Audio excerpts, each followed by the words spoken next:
Zanidatamab is a bioprotic or bispecific agent for two epitope or different binding site of HER2.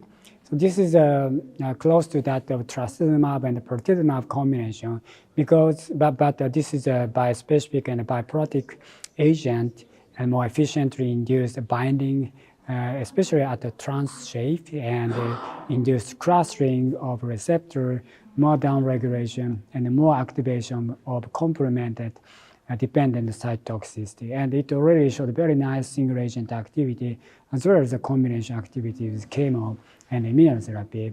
And this HERIZON trial is a global phase 3 trial. Japan also enrolled many patients. And as a result, it clearly improved the PFS with chemo, Zani, Tislelizumab combination compared with the current previous standard of care TOGA regimen.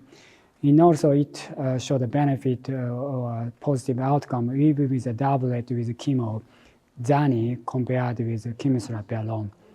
And the overall survival was also met with a triplet combination with a significant difference of median survival by 7 months, which was unachievable with any other previous agent. And doublet arm also showed 5 months difference. But still, this is not statistically significant at this interim analysis, so we need additional analysis to conclude.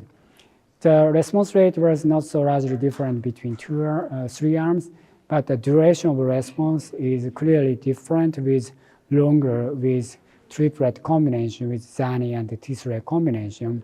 And the doublet also showed a longer duration of response compared with control arm.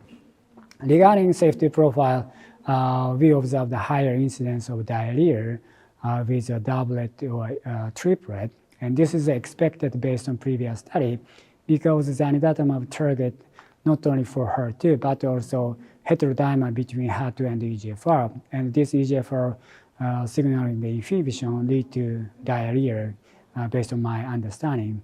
But usually this happens at a very early time period, and the prophylactic use of anti-diarrhea medication like allopurinol is clearly helpful. And usually interruption of chemotherapy like capecitabine is also enough to reduce this kind of diarrhea. So overall, the safety profile is consistent with the previous report, although the GI toxicity like diarrhea is more commonly observed.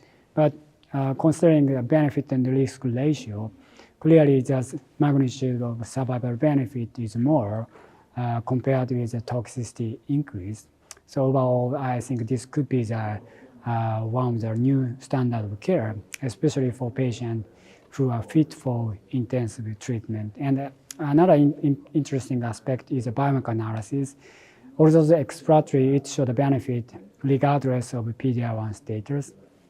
So this is different from KEYNOTE-811, which showed a benefit only in patients with PD-L1 positive or CPS1 or greater.